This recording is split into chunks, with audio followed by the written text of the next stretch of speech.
Welcome to this forum on the Chinese Communist Party's transnational repression on American soil. We're going to start the forum with a quick welcome from the Epoch Times CEO, Janice Trey.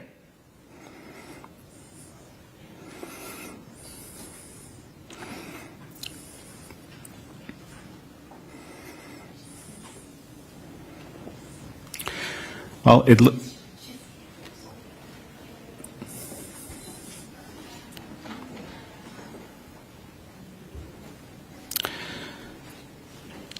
We'll get Janice to give the welcome in a moment. I'm going to pass the mic now to Piero Tozzi, who is the staff director of the Congressional Executive Commission on China, and he's here. The co-chair, Chris Smith, was going to give opening remarks, but Piero is actually going to deliver in lieu. And I might mention that Piero has been a huge champion for the rights of persecuted Chinese for a very long time. It's a pleasure and honor to have you here, Piero. Well, thank you, Jan, and thank you for holding this very important event, which will feature Professor Jan Hongbing, and also thank you for inviting me to speak on Congressman Smith's behalf. He's the co-chair, as mentioned, of the Congressional Executive Commission on China. This week, we commemorate the Tiananmen Massacre of 1989. For those of you that don't know him, Professor Yuan, who you will hear from, is a man of many talents whose writing ranges from literature to philosophy. And his role in the history of Tiananmen was organizing as a law professor the Beijing University Faculty Support Association in solidarity with the brave student protesters who gathered on the square and on campuses to press for democracy. He's lived the past 20 years in exile. So it's really an honor to share time with this brave man. The PRC's blatant campaign and the CCP's blatant campaign of transnational repression has been a focus of Congressman Smith and of mine as well for years. And despite the attempts of us and our colleagues to draw more attention to the issue, the CCP's campaign against anyone who dares speak out against them from abroad, including in the United States, and continues unabated. In fact, the CCP's regime of repression beyond China's borders has only increased, even here on U.S. soil, and it continues to target Falun Gong practitioners and fellow democracy advocates. Many here in this room, unfortunately, are familiar with the tactics that the CCP uses to target individuals and groups, and in particular adherence to Falun Gong. Even the most peaceful demonstrations of freedom of expression have been targeted, including the Shenyun performing arts shows around the world. Shenyun, which holds a noble mission of, quote, showing China before communism, unquote, and reviving traditional Chinese culture, has been relentlessly targeted by the Chinese government for its religiosity and depiction of the CCP's historic campaign of cruelty and violence against peaceful practitioners of Falun Dafa. The CCP has targeted Shenyun hundreds of times since its inception in 2006 through threatening performance spaces that host them, sponsors that support them, and even performers and their family members in China. In recent years, there's been an uptick in threats, even right here in Washington, D.C., as evidenced by a bomb threat called into the Kennedy Center this year in advance of the Shenyun performance. This is in addition to the sudden barrage of bomb and death threats received earlier this year, not only by Shenyun performers, but also Falun Gong practitioners, and directed at members of Congress who are supportive of Falun Gong as well. The CCP, though, as we know, targets more than just Falun Gong practitioners. This year alone, we've seen reports of lawfare, social media harassment, cyber hacking, and physical threats against democracy advocates around the world, including in the United States. The CCP targets Hong Kongers, Uyghurs, Tibetans, and even those who just seek to use their voices to speak out peacefully against the atrocities being committed by the CCP. Perhaps the most egregious example of transnational repression by the PRC that we've seen to date in America was that of the attacks on peaceful protesters at the 2023 APEC summit in San Francisco.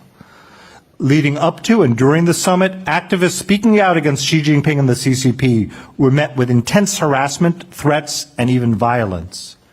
Some were attacked with flagpoles and chemical spray, had their phones stolen and destroyed, or were physically assaulted. The Washington Post, doing excellent reporting, revealed how officials from the Chinese consulates in San Francisco and Los Angeles helped choreograph the mayhem. All through it, the San Francisco Police Department took almost no action to intervene. These peaceful protesters exercising their First Amendment right to peaceably assemble were attacked in open daylight, the assaults captured on video, and again, given almost no protection. Mr. Smith, as chairman of the Congressional Executive Commission on China, held a press conference to highlight the victims of these attacks in December of 2023. And he wrote a letter with his co-chair, Senator Jeff Merkley, to then Attorney General Merrick Garland, demanding an additional investigation into the violence. The response was somewhat tepid. They said that it's an ongoing investigation, so they're not going to comment on it. U.S. federal authorities do appear to be taking more action in response to some of these threats after much time has passed, but still much more needs to be done.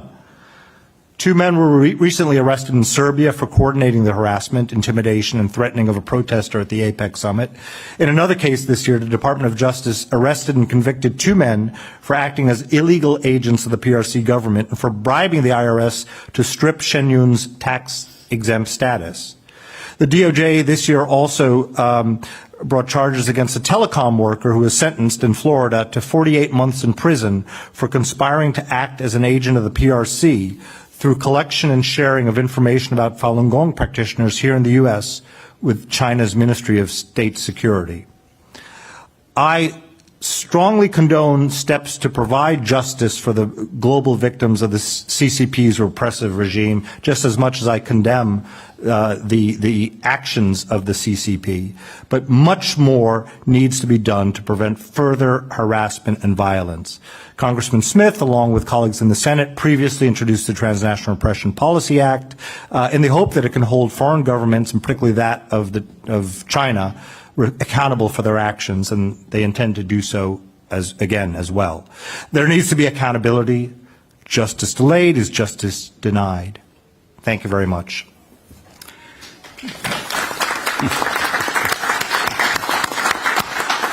Piero, thank you very much. At this point, I'd like to invite for the welcome remarks Epoch Times CEO Janice Trey. Welcome, everyone. Distinguished speakers and guests here today.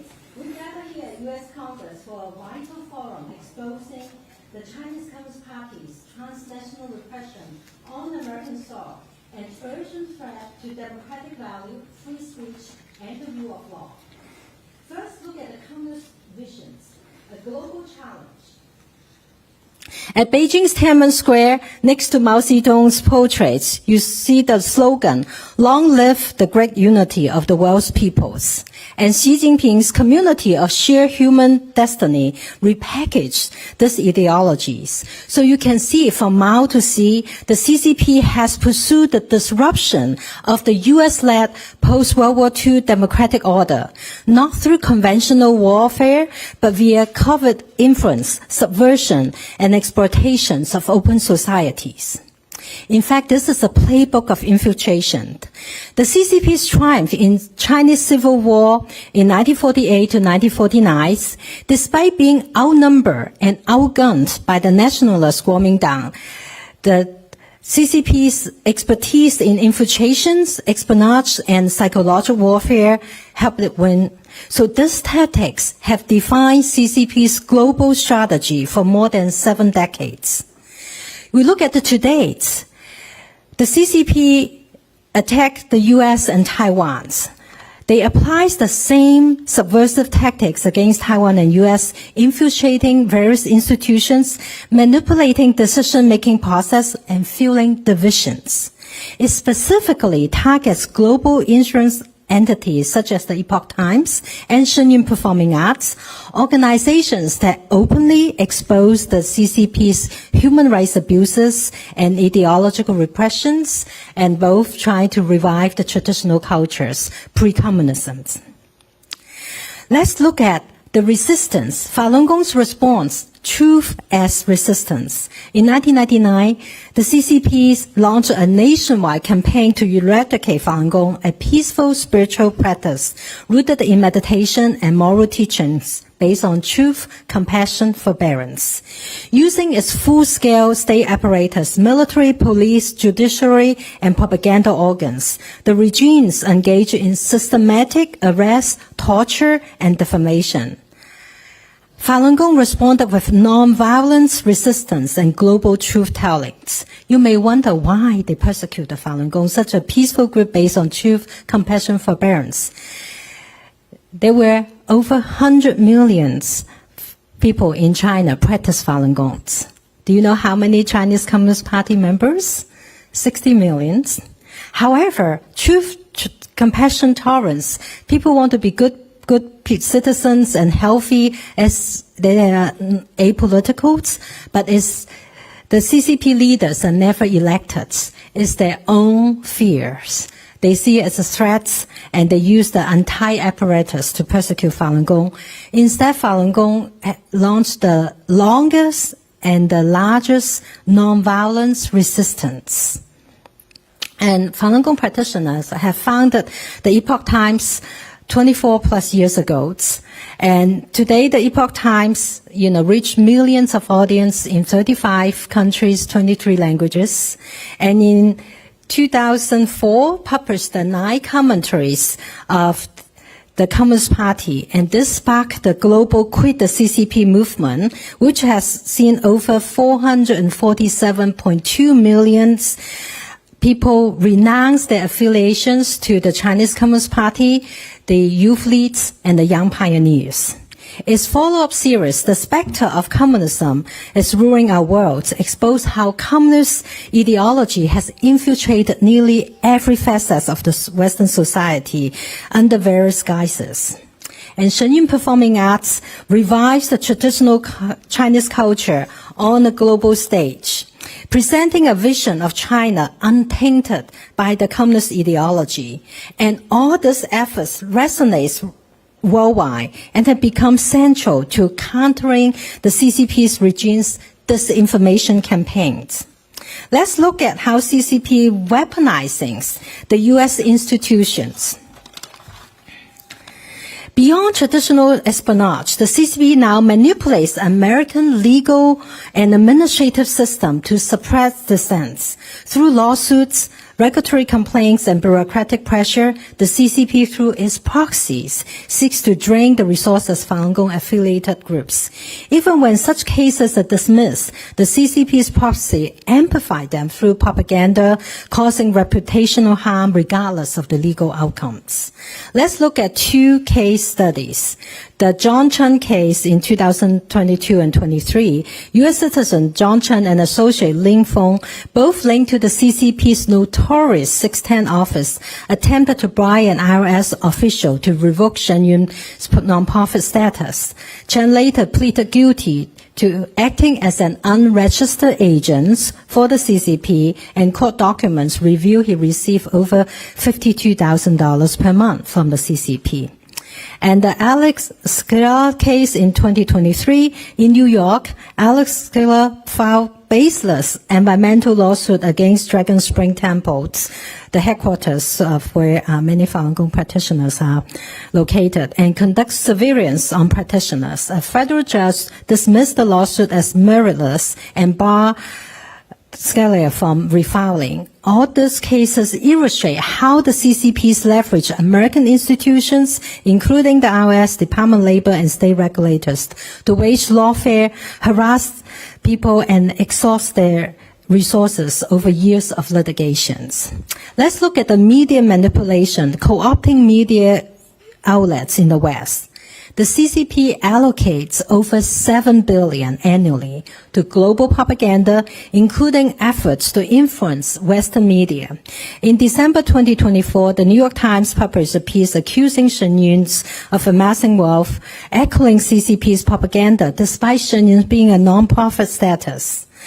And legal scholar袁红冰and others have argued that such reports rely on CCP's orchestrated whistleblowers who operate freely in China and impossibility for real descendants. By leveraging the credibility of Western media outlets, the CCP attempt to discredit voices like the Epoch Times and neutralizes platforms that expose CCP's regime's crimes against humanity. To conclude, the CCP's transnational repression campaign is not merely an attack on Falun Gong, the Epoch Times, or Shen Yun. It is a direct challenge to the foundation of democratic society, as this tactic threatens free speech, religious liberty, and national security. By co-opting legal system, legal legacy media institution, and regulatory agency, the CCP seeks to silence dissents and reshape global opinion, just as it once subverted the nationalists Kuomintang in China.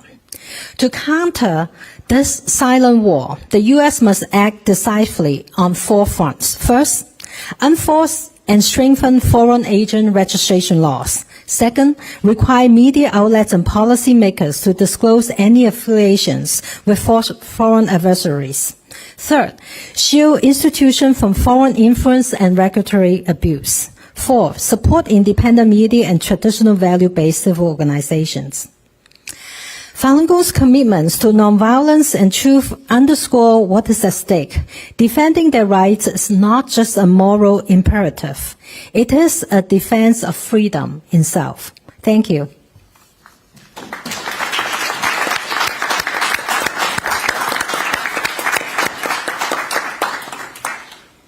So I have a habit when I moderate these forums of not introducing myself, so I'm going to do that right now. I'm Jan Jekielek, the senior editor at the Epoch Times.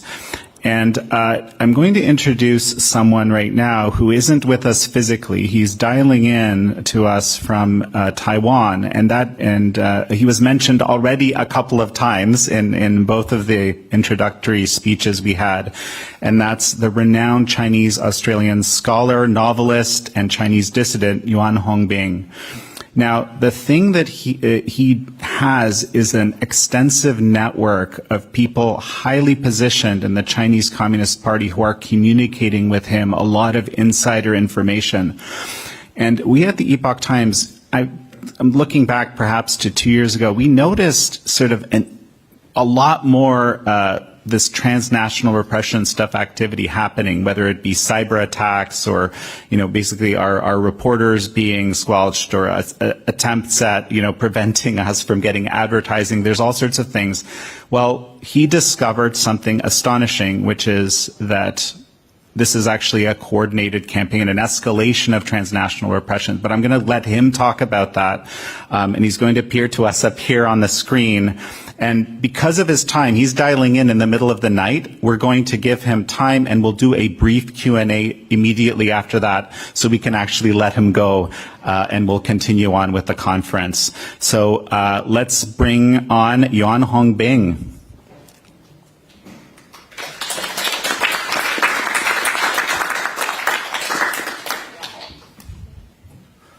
中共暴政对法轮功精神信仰团体所进行的大迫害 Hello everyone. The Chinese Communist Party's systematic persecution against Falun Gong is one of the most tragic humanitarian crises happening in East Asia in the 21st century. Falun Gong practitioners' brave yet tragic efforts against the persecution, striving for religious freedom, is becoming one of the most influential movements in modern China.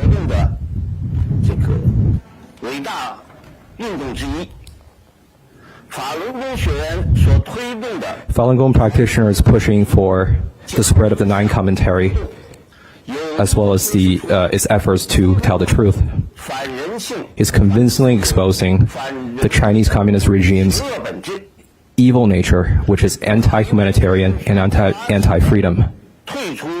Falun Gong practitioners initiated the campaign to have people renounce their membership of the CCP as well as its affiliated organization.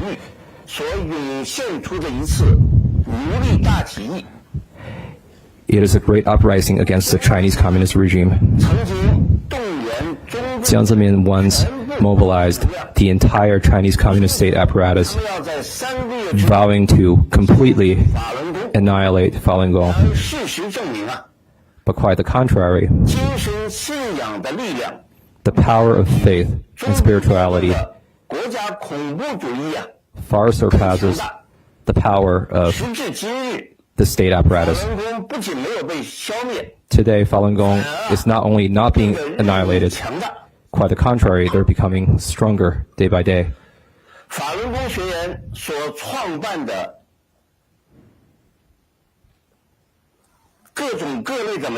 The media organizations created by Falun Gong practitioners are becoming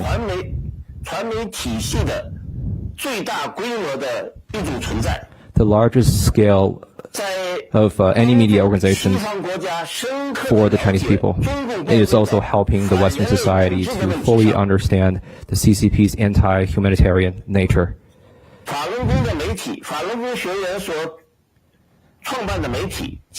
Media outlets created by Falun Gong practitioners are becoming irreplaceable.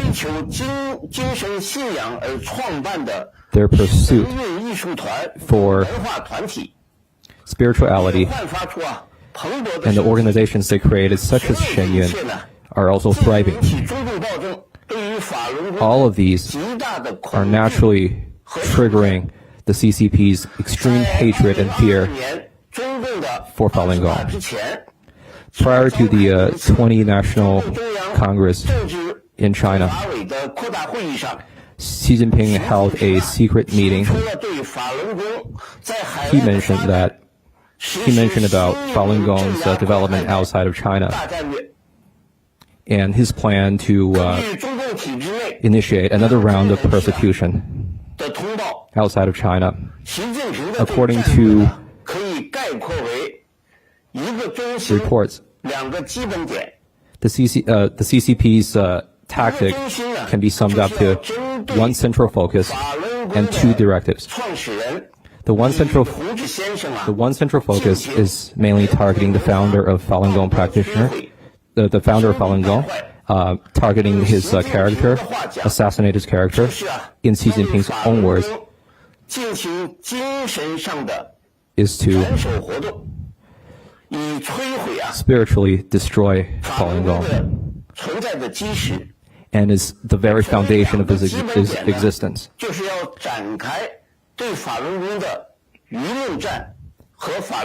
And the two basic directions include information warfare and legal warfare. So the so-called information warfare is to mobilize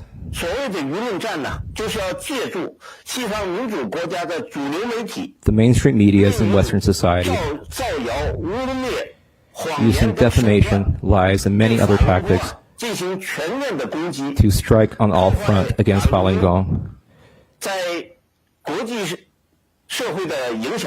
and disrupt the influence of Falun Gong practitioners in international society, and also providing false information to key personnel. And the ultimate goal is to destroy media outlets founded by Falun Gong practitioners. The CCP's communist regime, one of the main tactics they employed to infiltrate mainstream media in the West, they're using the greedy nature of the human nature, using all different bribery,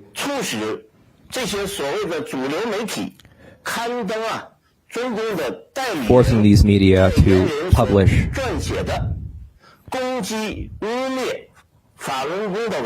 articles that are designed to attack Falun Gong practitioners provided by the CCP's proxies.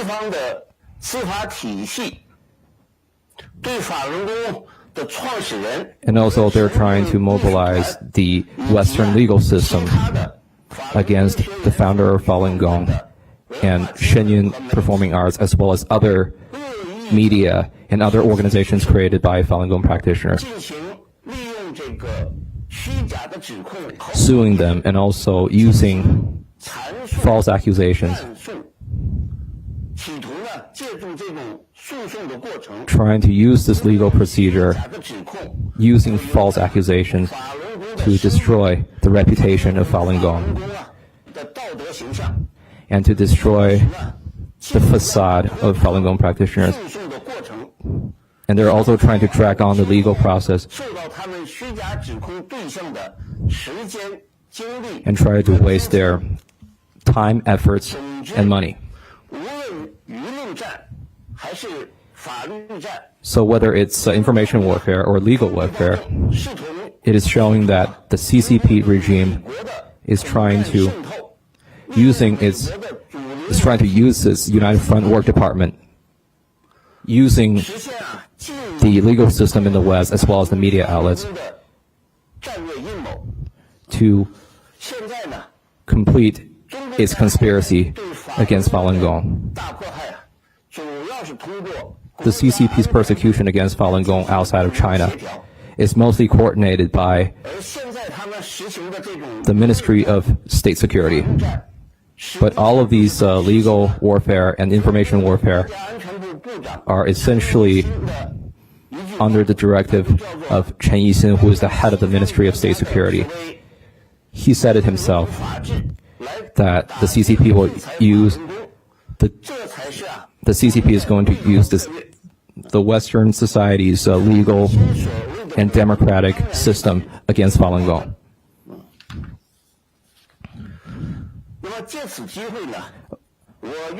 I would like to use this opportunity to emphasize that the CCP's regime's legal warfare and information warfare against Falun Gong are not isolated incidents.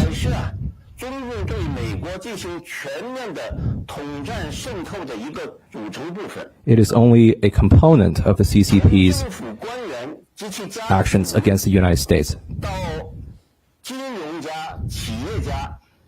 From government officials to their relatives, to people in the private sectors, to celebrities, to intellectuals, from editor-in-chiefs in media to scientists, the Chinese Communist Party United Front work is infiltrating every corner of the United States.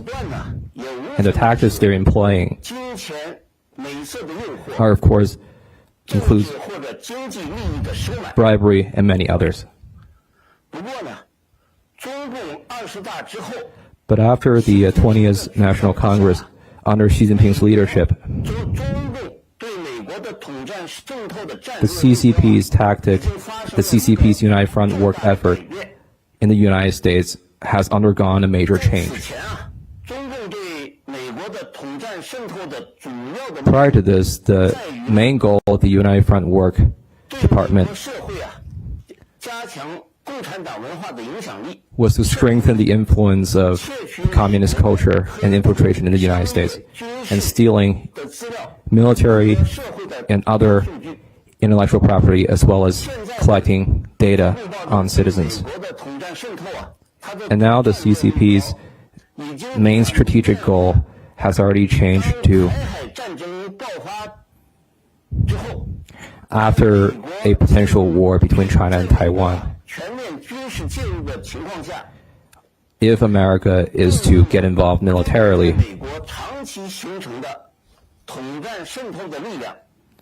they will mobilize all of its United Front efforts that was previously laid out in the West, trying to trigger an anti-war movement here in the United States,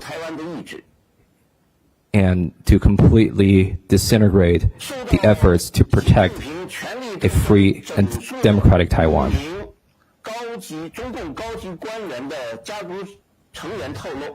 According to some relatives of the CCP officials, in April of 2023,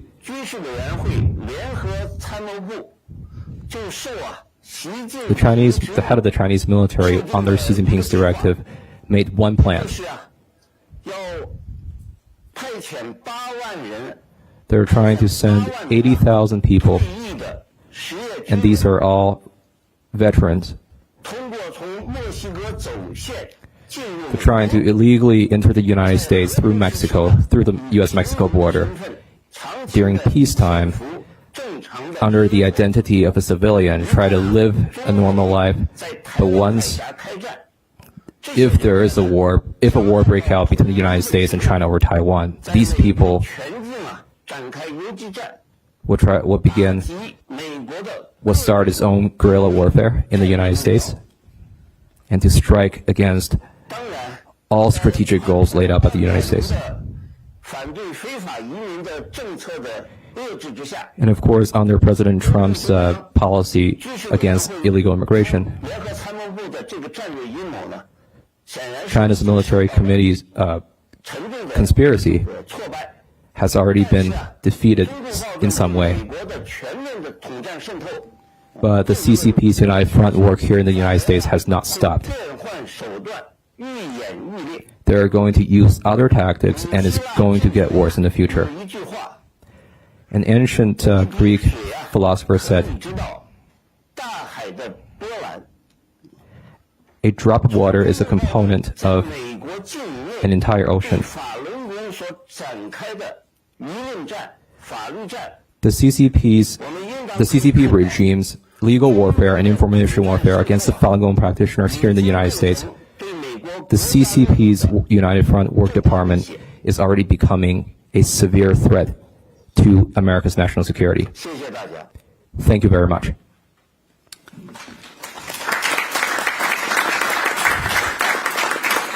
So, thank you very much, Professor Yuan Hongbing.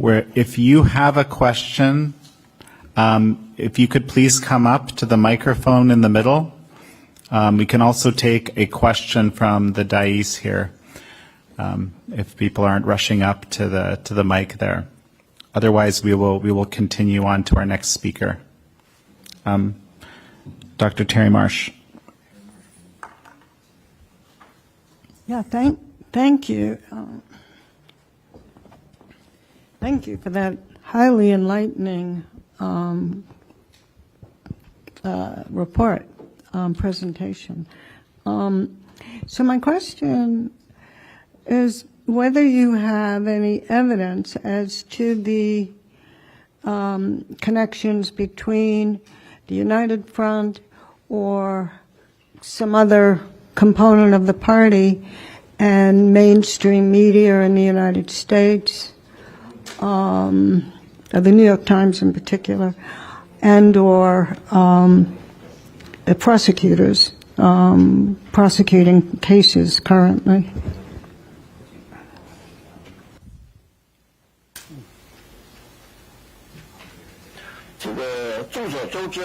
So everyone knows the CCP's regime, they're an extremely brutal authoritarian regime. So a lot of the people of conscience within the CCP, they're under great risk to be able to deliver truth to the public. So my main sources of information are mostly from my students. I taught in Peking University as well as Guizhou University when I was a teacher back then. I knew about 1,000 college students. I also taught law in Peking University. I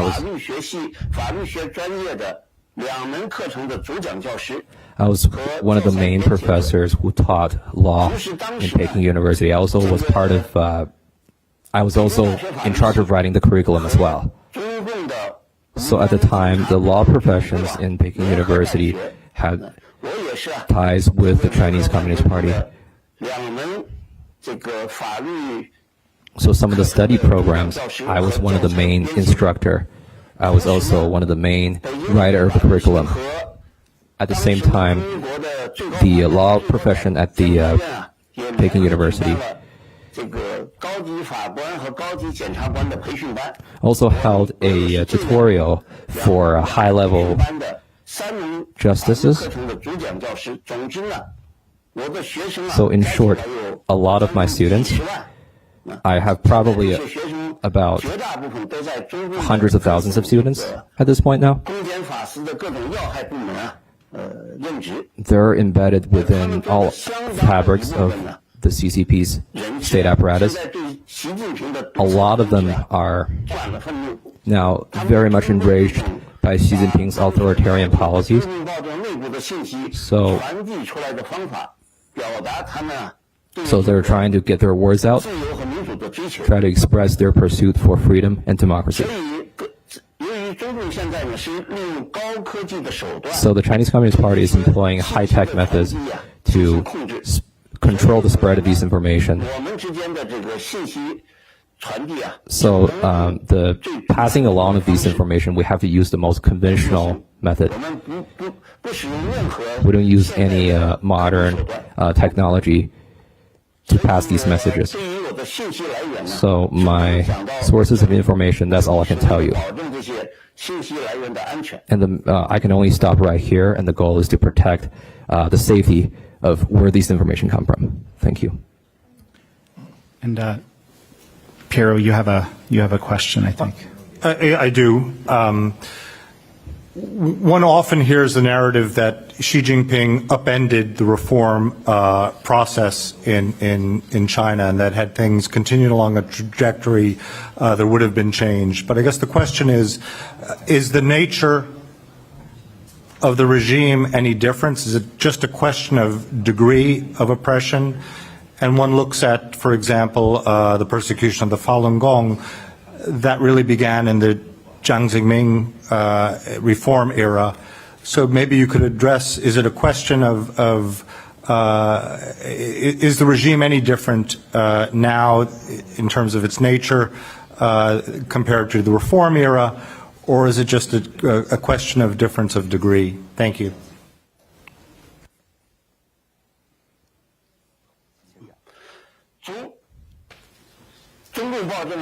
So the Chinese Communist regime, under Deng Xiaoping's leadership, as well as Jiang Zemin's leadership and Hu Jintao's leadership,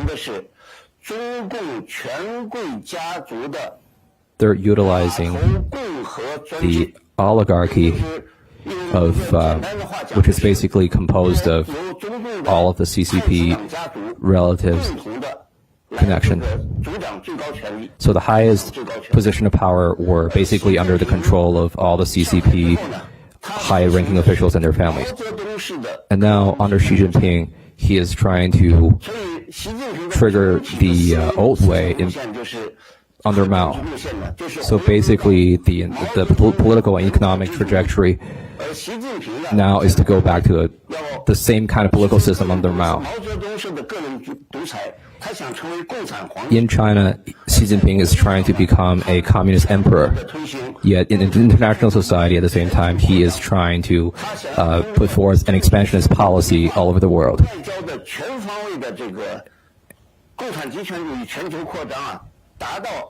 And the end goal is to achieve what he calls the East rises and the West falls. And in his, according to Xi, the goal is to replace the United States and become the one who sets the rule for the global stage. And the Xi Jinping's in both domestic and international trajectory is to restart the evil communist agenda. And that is precisely why the CCP is an enemy of the world.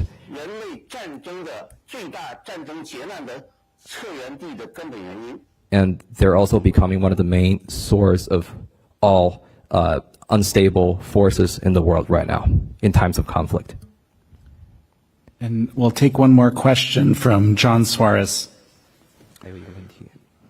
I wanted to, you spoke of bribery and greed, and I'm thinking back to the beginning in the 1990s with the internet and the role that Western firms played in erecting the Great Firewall, the Golden Shield.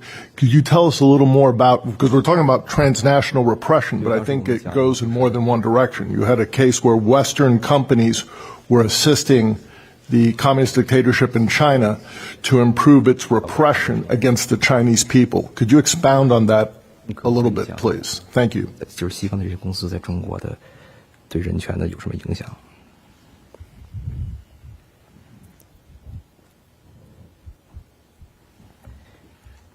可以讲话了。好，请开始。就是在过去的几十年间啊 So in the past several decades, 在做一些西方的政府啊，在 some Western governments, under the 影响之下 guidance of the 中共暴政 left-wing 采 ideology, 取的是姑息养奸的绥靖主义。 so basically they're just kind of letting them go. 姑息养奸的绥靖主义 And 呢， this kind of policy 使中共暴政啊获得了 has 爆发式 made the CCP obtain. 战略机遇期。 So basically that fostered the explosive growth of the CCP. And 世界第二大的经济体。 they have, today they have already become the world's second largest economy. And 和国际的 the tens of thousands of CCP officials 邪恶的同盟， have aligned, 也就是国际 they have formed an evil alliance with the international capitals. 在任何其他地方都不可能获得的暴利。 So a lot of these people can obtain the kind of wealth they won't obtain from anywhere else except for China. But these wealth are built on the back of Chinese people who are suffering, 可修复的破坏， as well as the CCP's disruption 所以正由于啊中共暴政 of China's environment. 国际的资本曾经结成过这种邪恶的联盟啊。现 So 在 here, 呢 this is the evil alliance between 1.0川普2.0啊， China and the Western business world. 国际社会对 And 中共 the 暴政 rise 的 of President Trump 绥靖主义的这个趋势， is now stopping 使这个 the CCP. 使这种这个趋 This 势啊 is now trying to reverse this trend. 但是呢，过去几十年 But in the last several decades, 绥靖主义过程中啊，所形成的这种国际资本和中共暴政的罪恶的联盟，现在显然呢还在 the alliance between the CCP and the business sector outside of China, of course, it is still very much a problem today. Well, Professor Yuan Hongbing, thank you so much for joining us, taking a little bit of time in the middle of the night, and we'll now continue with the rest of the forum. Thank you.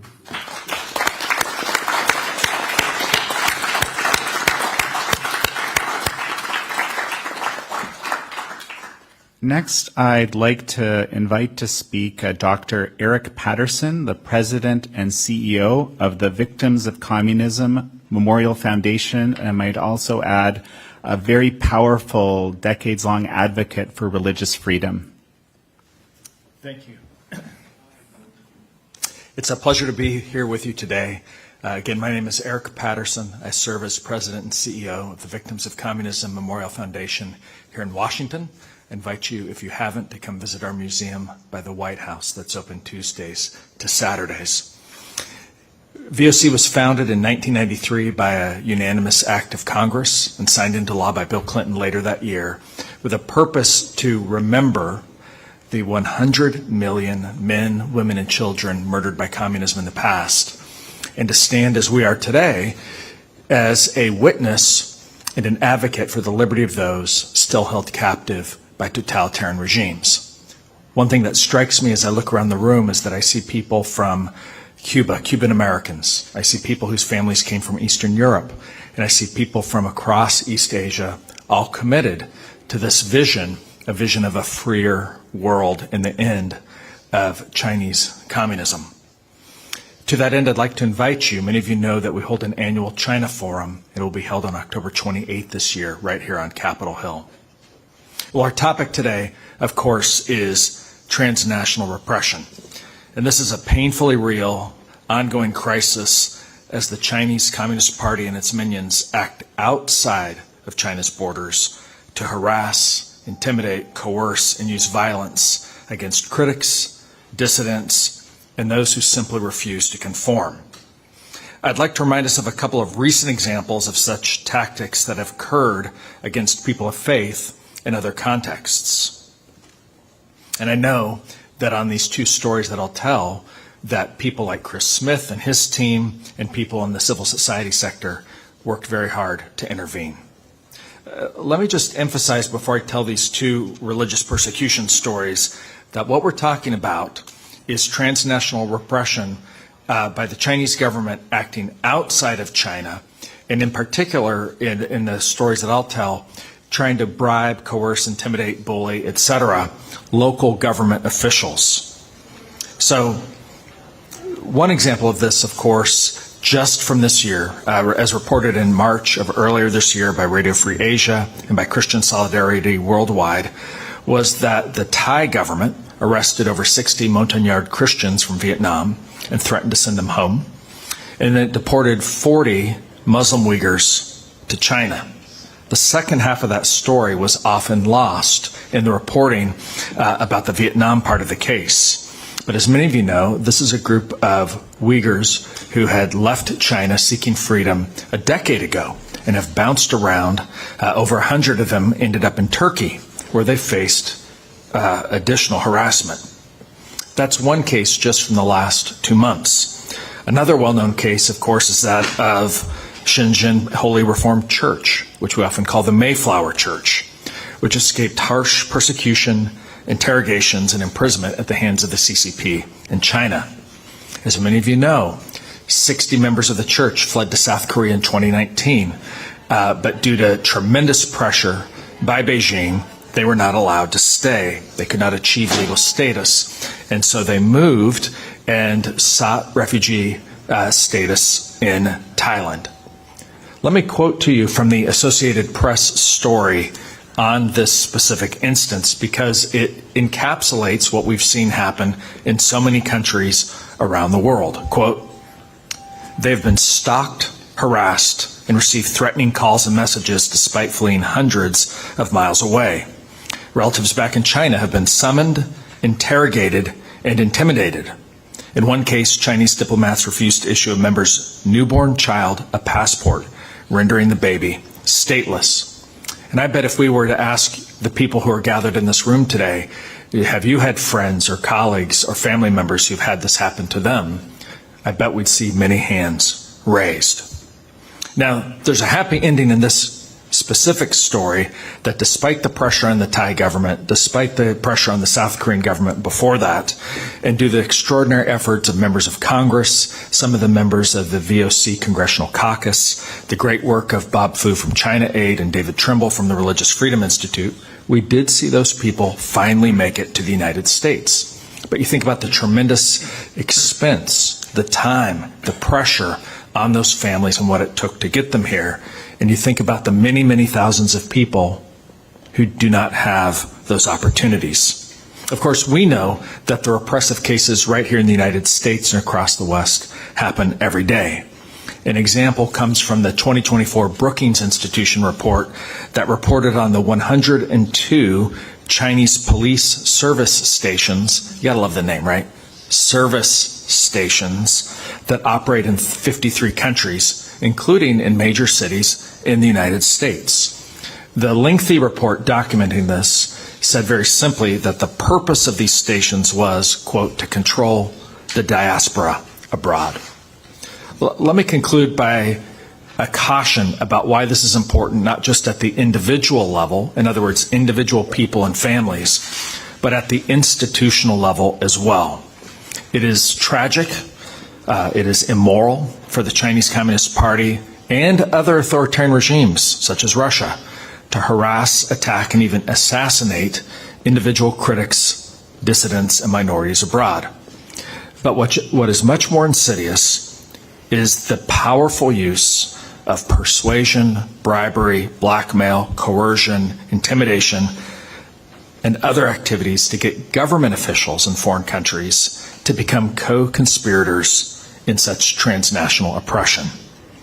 The CCP seeks to get government officials to violate international covenants by detaining these asylum seekers, looking the other way when they're harassed, and blocking their efforts to achieve legal status with the ultimate goal, in most cases, of deporting them back to China and silencing them.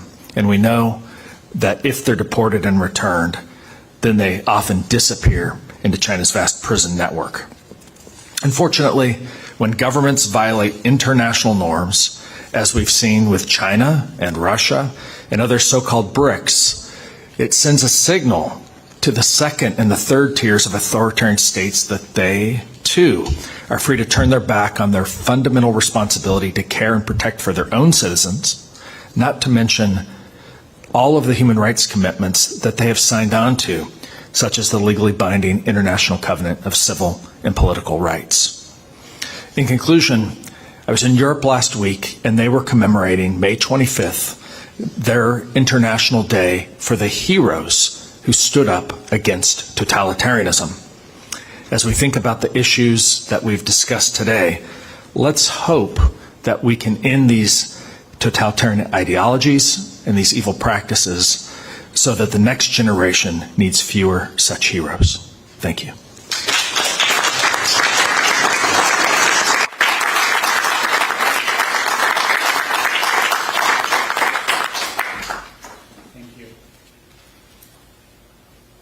Now I'd like to invite to speak Dr. Terri Marsh. She's the Executive Director and Senior Litigation Partner of the Human Rights Law Foundation. And I might add, responsible and probably one of the people that's most knowledgeable in terms of legal action related to Falun Gong today. So, Dr. Marsh.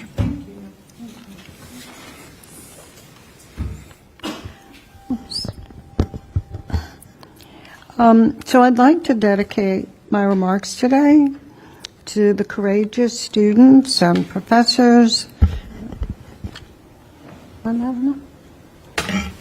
Just go ahead. I'll adjust it. Okay. Yeah. Professors who risk liberty and life. Oh, thank you. And life to change the political landscape of China in 1989, before and during the Tiananmen crackdown. And I know many of these people, and I have learned much from them as moral examples to sort of guide me in my own moral journey.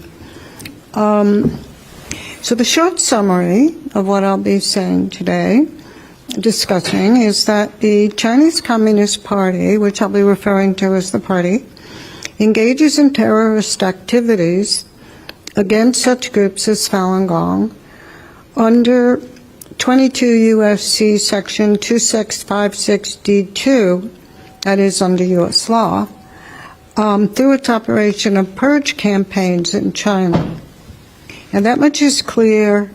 I co-authored an article with Tong Bao, I think you're all familiar with, and in the Journal of Political Risk, Volume 8, 2020, that sets out the bases for the detailed bases for the argument. What might seem somewhat plausible, and which I raise as a question at the end of the discussion, is whether the recent decision to wipe out Falun Gong outside of China, that is, especially in U.S. soil, is an exportation of the same or similar purge campaign. That is, has the party exported its terrorist activities against Falun Gong in China to suppress Falun Gong on U.S. soil. And I can tell you now that I will make suggestions, but I won't come to a final conclusion to answer the question, although it's an important question and I think needs an answer for certain. So let me just begin with some facts. Some of you may be familiar with these, some of you may not. the party conducts purge or doujian, which is a Chinese word, one of the few that I know, campaigns against targeted groups every 10 years or so in China, as instructed by Mao during the party's formation.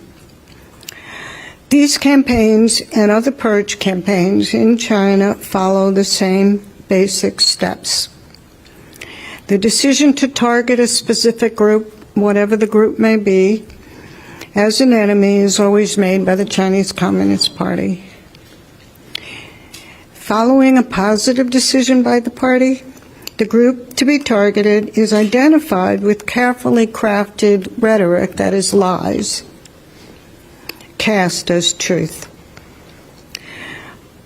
During the Cultural Revolution and thereafter, all the instructive documents were issued under the name of the Party Central Committee, and I have most of these documents in case you're interested.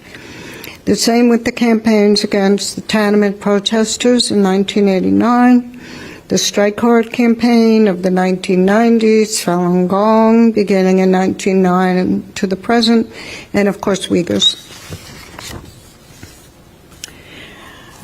In addition, the initiation of the crackdown is signaled and implemented through the use of party language, and especially, as noted, the imperative word doujian, which in this context is best translated as violently suppress.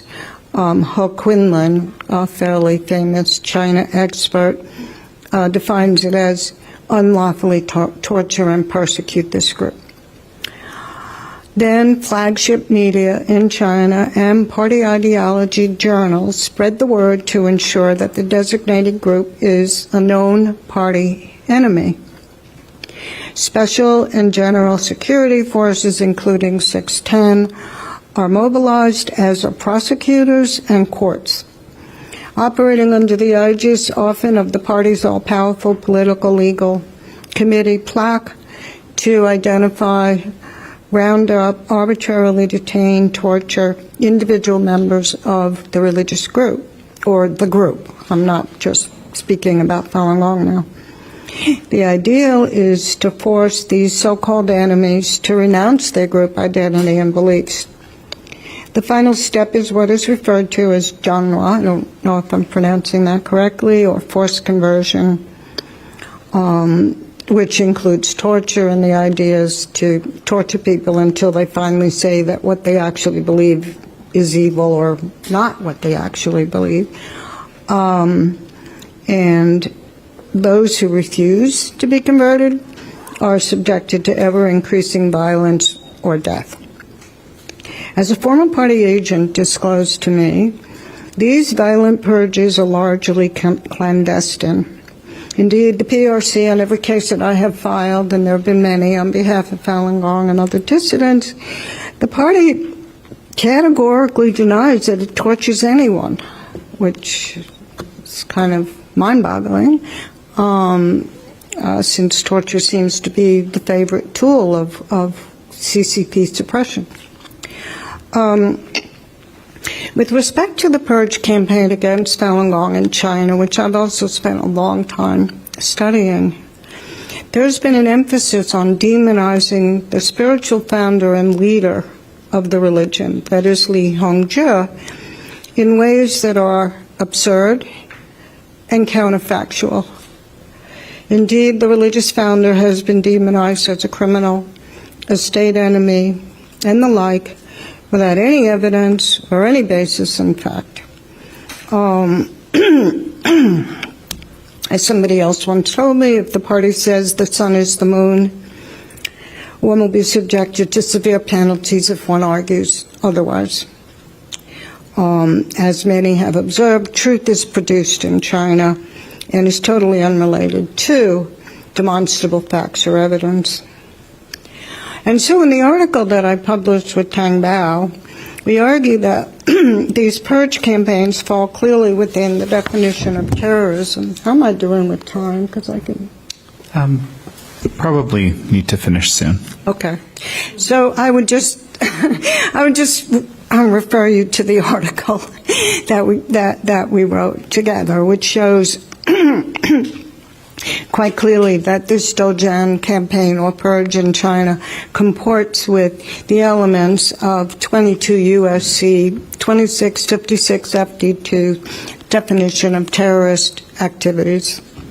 And so the question that I pose is whether the party is now conducting the same purge terrorist campaign against Falun Gong on U.S. soil.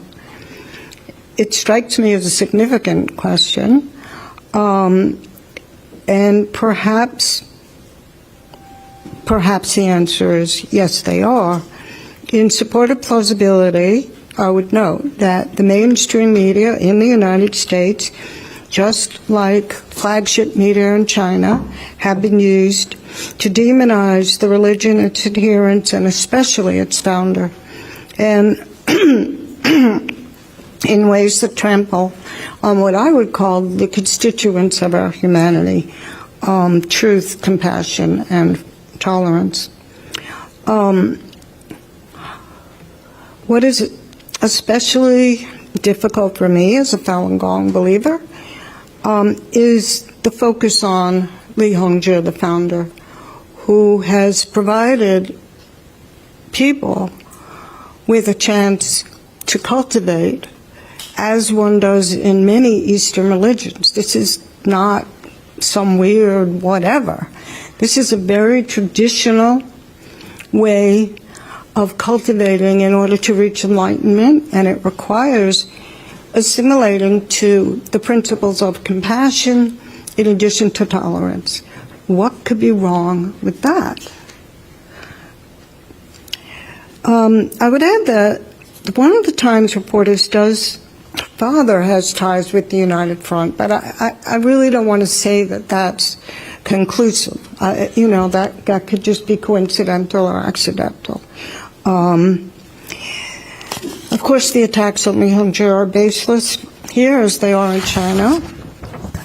The legal system is also being used. I mean, in China, you have the media and the legal system being used to round up, torture, organ harvest, whatever, Falun Gong.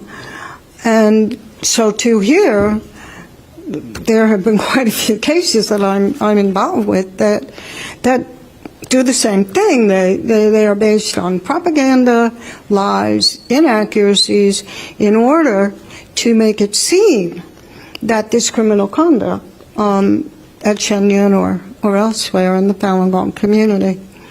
And I don't need to conclude because I think my points are pretty clear. So thank you very much, and thank you for your comments about Cisco, because thanks to Piero, one of my favorite people, and Chris Smith, who submitted an amicus congressional brief to the Supreme Court, our case against Cisco is still happening. So thank you.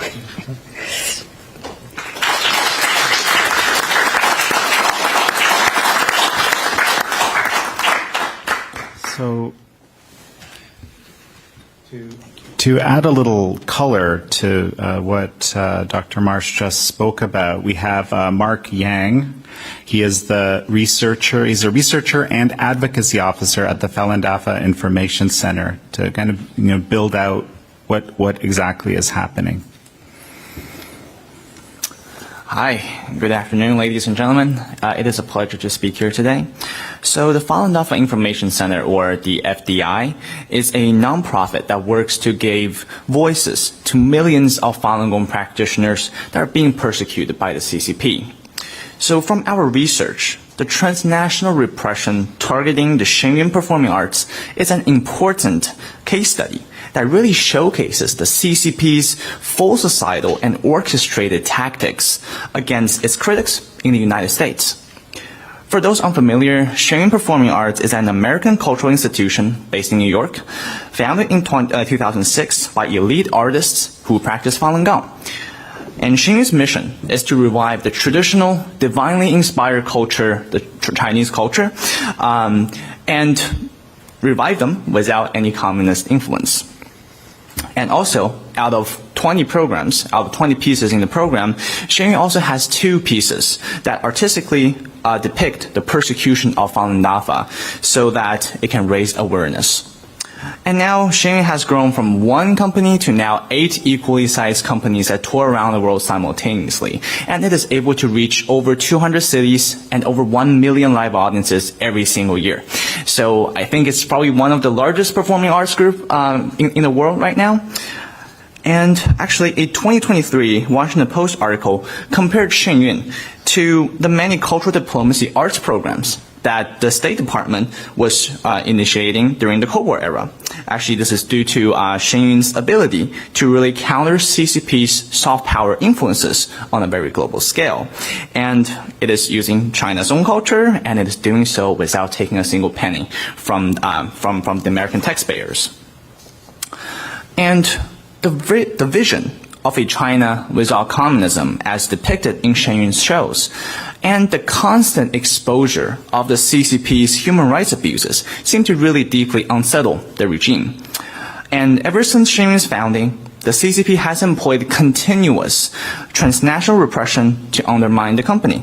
From 2006 to 2024, the FDI documented over 130 attempts to sabotage Shenyun's shows, and these include through cyber attacks, slashing bus tires, and pressuring theaters to cancel performances through CCP's consulates and embassies. However, since 2024, we are seeing a drastic escalation of these transnational repressions, and these are in terms of scale, severity, and complexity of these efforts. From 2024 to May 2025, so just a little over a year, the FDI documented over 110 cases worldwide, with many concentrated in the United States. And a significant number of these incidences involved bomb threats and mass shooting threats targeting theaters that host Shenyun. And this is a picture of those threats that you would see that these theaters would receive. And as noted by Piero earlier, right, this happened right here on the home front in Washington D.C. At the Kennedy Center, where the center has to evacuate due to the bomb threats targeting Shenyun performers, and later on, Shenyun also have to incur costs for those heightened security measures. And of course, no bombs were found, but as this is typical with all of these threats, but these really serve as a scare tactic to disrupt Shenyun's operations, to intimidate performers, and of course, deter audience members from seeing the show. And additionally, threats of arson, rape, mass shootings, and car accidents were directed at Shenyun's headquarters in New York. Similar threats have even been extended to members of Congress that ever voiced support for Falun Gong and Shenyun. And actually, in March, Taiwanese authorities, they were able to trace the threats targeting Shenyun in Taiwan. You know, this is a very global target, global cooperation by the CCP, and they were able to trace it to a Huawei facility in Xi'an, China. And this is according to a Liberty Times report, which is one of the largest news outlets in Taiwan. And beyond these terrorist threats, we're also noticing the CCP's tactics are growing increasingly sophisticated. So in 2024, the Department of Justice announced that 2 CCP agents were sentenced for attempting to bribe an IRS official to revoke Shenyun's nonprofit status. And this is just a blatant attempt to weaponize the IRS whistleblower program to silence its critics. And a leaked document also revealed that the CCP's Ministry of Public Security and Ministry of State Security, so these are China's equivalents of the FBI and the CIA, and they actually operate a joint office for combating Falun Gong in North America. And this functioned very similarly to those secret police stations that you see in the news, but this one specifically targets Falun Gong. As Professor Yuan Hongbin described earlier, this escalation that we are seeing right now is a result of a top-down decision. So leaked information indicates that Xi Jinping himself ordered these disinformation campaigns and lawfare against Falun Gong practitioners, and unfortunately we are really witnessing these tactics being unfolded right now. So since August 2024, the New York Times has published 12 articles portraying Shen Yun in a very negative light. And these are often with distorted, inaccurate, and misleading information that really lack critical context too. So these articles relied heavily on a small group of dissatisfied performers, former performers, and mind you, right, with any large organization, this is bound to happen, right? It's very common. But the problem here is that the New York Times never really gave voice to the wide majority of performers that are very happy with their experiences. So actually, there are over 750 former and current performers and over 800 family members that signed a petition denouncing the New York Times coverage as a gross distortion and false narratives about their work, faith, and way of life. Oops, sorry. The lead reporter of the articles is a Chinese American. And according to a bio published by a CCP-affiliated website, the reporter's father was reportedly listed as an honorary director of a United Front organization. And United Front are CCP strategy to influence and coerce perceived enemies through co-opting tactics. And after the bio gained attention online after the Times article being published, it was quickly removed by the CCP in September 2024. The New York Times articles were also amplified by Chinese bots on social media. They actually made the Chinese version of the main hit piece targeting Shen Yun the most shared New York Times article on X in 2024. And X has been removing thousands of these fake accounts since March. So now let's kind of shift gears and talk about the lawfare. And there's one former dancer who spoke highly of her experiences after leaving the company, and she even tried to rejoin. But however, she drastically changed her stance after visiting Beijing and collaborating with the Beijing Dance Academy, which is an institution run by the CCP and is also one of Shen Yun's few global competitors. She subsequently filed a civil lawsuit against Shen Yun last November, and she hired some prominent and very costly U.S. law firms. Flynn Khan, a senior China watcher in Political, he recognized this for what it was immediately. And in an X post about the New York Times coverage of the lawsuit, he wrote, here I quote, "This is a propaganda coup for Beijing in its multi-decade propaganda war against Falun Gong," end of quote. And unfortunately, lawfare is nothing new to Shen Yun. In 2021, an American who lived in China for 15 years, he came back to the United States and established an environmental firm. And the firm repeatedly filed frivolous lawsuits, environmental lawsuits, against Shen Yun's New York headquarters. And all of these cases, they were eventually dismissed, but and also with the final one in 2024, dismissed with prejudice, meaning it cannot be filed on the same grounds again. But however, the damage is already down. Local newspapers, they will report the lawsuits when they're filed, and when they get dismissed, they won't really report that. So these are really fueling a lot of suspicions and tensions among the local communities, and they're really incurring real reputational harm while forcing a significant amount of legal costs to Shen Yun. In 2024, the House Select Committee on CCP held a hearing titled "How the CCP Uses the Law to Silence Its Critics and Enforce Its Rule." And they really covered how lawfare is increasingly being utilized by the CCP in foreign countries.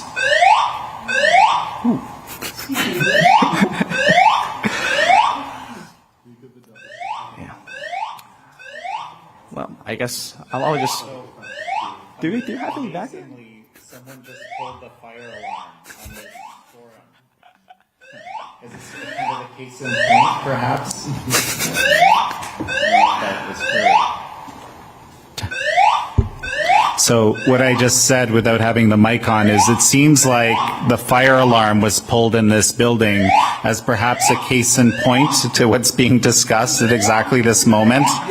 I hope that it's not actually a fire, but we should probably comply with. as the congressional staffer here is suggesting that we should actually probably leave. We should. Let me see if there's a drill, but I think we should probably comply, which probably means going to the We should probably leave the room and go to the stairwell. I think that's the protocol. So.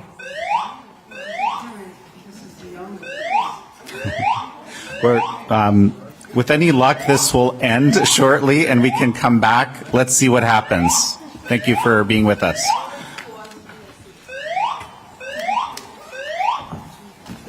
This is what you guys live with.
us.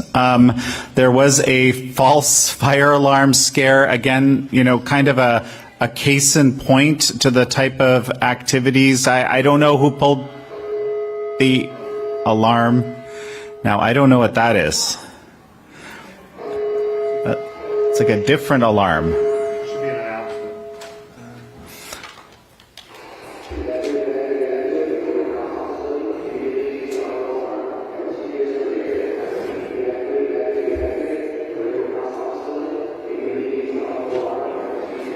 Okay.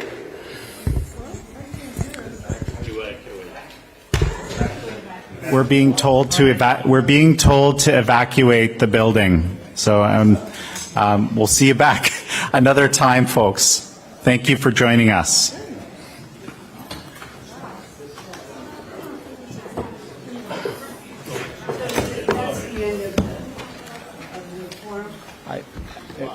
Given that there's 10 minutes left in our time now,